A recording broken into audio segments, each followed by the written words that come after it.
Tonight we're going to talk about taking your trash, because my prayer is you'll be free of any junk that is weighing you down. That once you get rid of your stuff, you'll experience less stress. How many of you want less stress? I know I sure do. But when you get rid of it, you have less stress, you feel free, and you have more energy, more peace, and more joy. And that's what I want for you tonight. Well, I can tell you that this particular message tonight I'm very passionate about. Because as a child, I grew up, I didn't learn the skills how to handle my disappointments, my insecurities, my anger in a healthy way.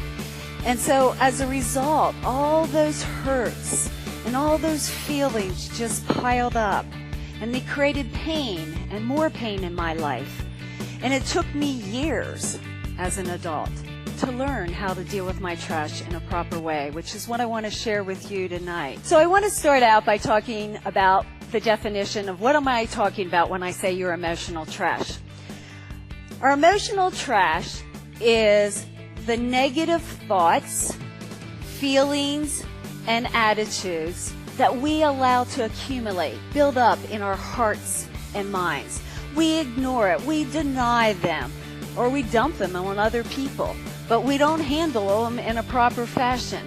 And as a result, they pile up, they create this emotional pressure within us, and then we end up saying or doing something we later regret. So there's a difference between self-examination, the willingness to look at what's in our hearts and minds, our attitudes, our negative thoughts and feelings, and self-focus.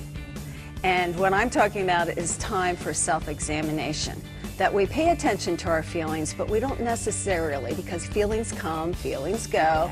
We don't always base life decisions on our feelings, but that doesn't mean we ignore them. So some people ignore them totally, and some people live there. So self-examination is, like we take out the trash weekly, we take time to deal with what it is in our heart. And sometimes it is petty.